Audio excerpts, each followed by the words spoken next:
Halo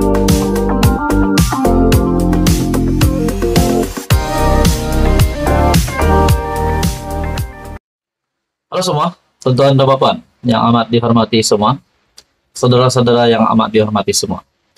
Bagi Anda yang menonton video ini, peminat politik di Malaysia, tidak kisahlah peminat bahagian kerajaan, peminat di blok pembangkang, peminat Perikatan Nasional, penyokong Kerajaan Perpaduan, penyokong Pakatan Harapan, penyokong Barisan Nasional, penyokong Tun Mahathir sekalipun.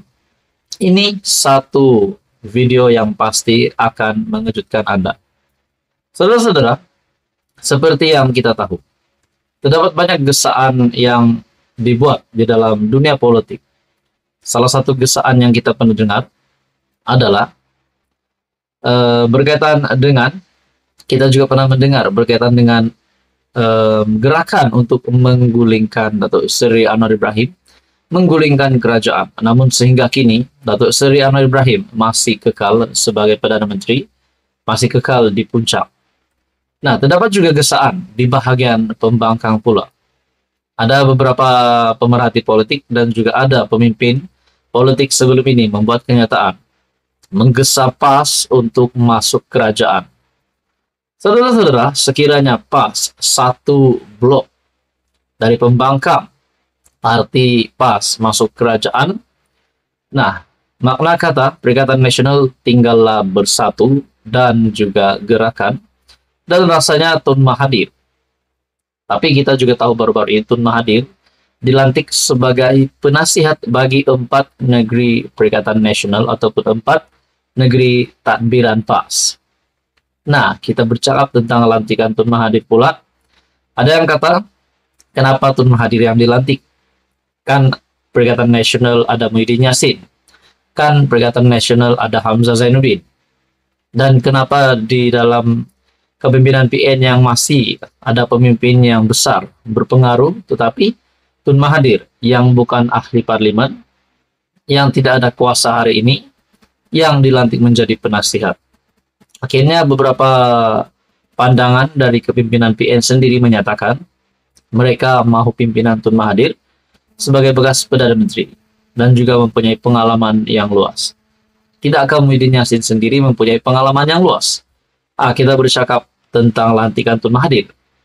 Kita juga berpikir kalau Tun Mahathir kita dapat lihat hari ini diagung-agungkan oleh PAS, pemimpin PAS, tidakkah Muhyiddin Yassin dan juga Hamzah Zainuddin akan tergugat di dalam kepimpinan PAS, kepimpinan PN, maafkan saya.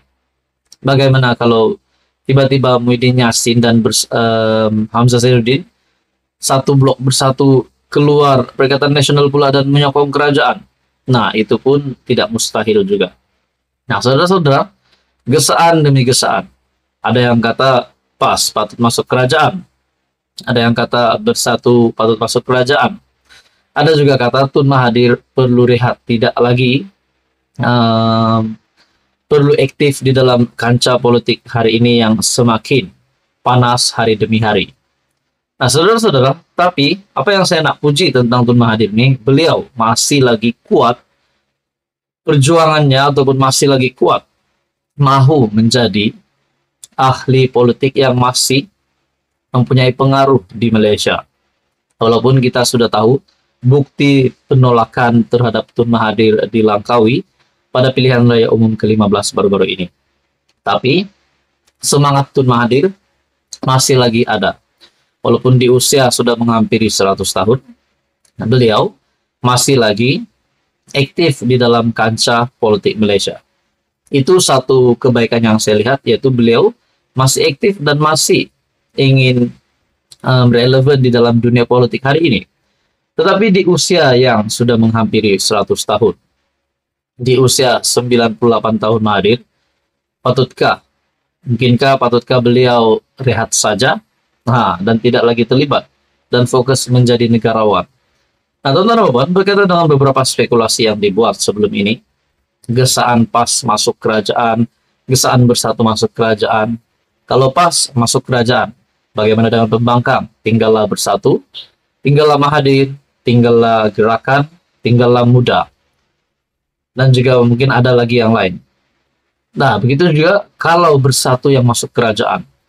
Bagaimana pula dengan kepimpinan Perikatan Nasional?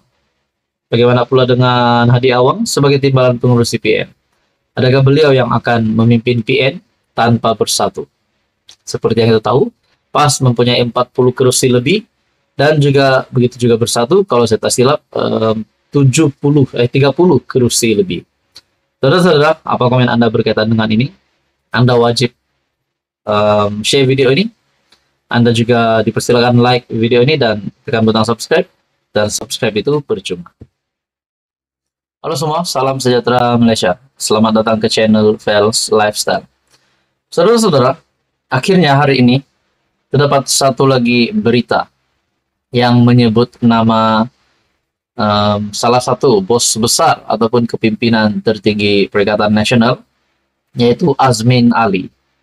Sudah pasti Azmin Ali adalah salah satu pemimpin PN ataupun pemimpin politik yang dikenali ramai, yang disanjung ramai juga. Teman-teman, satu artikel dari My Metro menyebut tentang satu case ataupun satu situasi berkaitan dengan fitnah. Disebut juga di sini Azmin, yang kononnya ataupun Azmin nafi keluar kenyataan fitnah Guan Eng. Guan Eng adalah bekas Menteri Keuangan juga.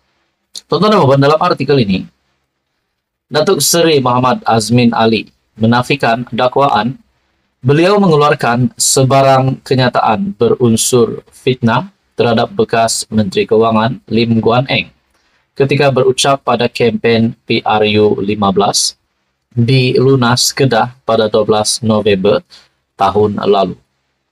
Rupanya perkara ini sudah berlaku sejak November tahun lepas lagi, semasa kempen pilihan raya umum yang ke-15 yang lalu.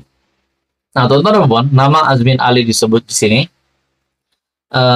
di mana dakwaan beliau mengeluarkan kenyataan yang berbau fitnah terhadap bekas Menteri Keuangan, yaitu Lim Guan Eng.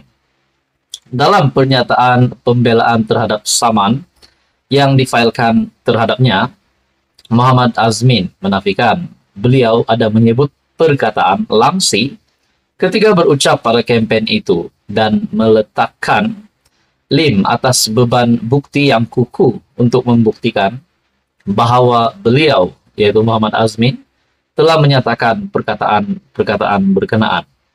Nah, saudara-saudara, Azmin Ali yang disaman disebabkan didakwa mengeluarkan kenyataan berbau fitnah.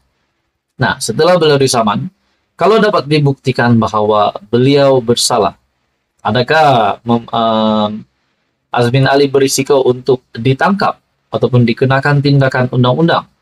Itu pun kalau dapat dibuktikan bersalah. Dalam artikel ini lagi, defendant menegaskan bahwa defendant tidak pernah berniat untuk memfitnah plaintiff, bahkan hanya menyatakan perkara-perkara yang berlaku semasa plaintiff bersama-sama defendant menerajui Kerajaan Pakatan Harapan sejak Mei 2018 sehingga Mac 2020. Kata beliau dalam pernyataan pembelaannya yang difailkan di Mahkamah Tinggi Sungai Petani pada Isnin lalu. Dalam pernyataan pembelaan, bekas Menteri Perdagangan dan Industri itu berkata, beliau hanya mengkritik kerajaan pada masa itu dan Lim merupakan sebahagian daripada kerajaan berkenaan dengan dasar-dasar kerajaan yang digunakan pakai terhadap beberapa syarikat. Lim telah memfailkan saman fitnah terhadap Muhammad Azmin pada 17 April lalu. Beliau mendakwa Muhammad Azmin telah membuat kenyataan berbau fitnah terhadapnya dalam satu majlis di Lunas Kedah pada 12 November tahun lalu sebelum PRU 15 yang dihadiri media membuat liputan kempen pilihan raya. Teman-teman, apa komen Anda berkaitan dengan isu ini? Adakah Azmin Ali di sini dapat dibuktikan bersalah ataupun Azmin Ali dapat membela dirinya? Saudara-saudara, teruskan bersama di dalam channel ini untuk info yang seterusnya.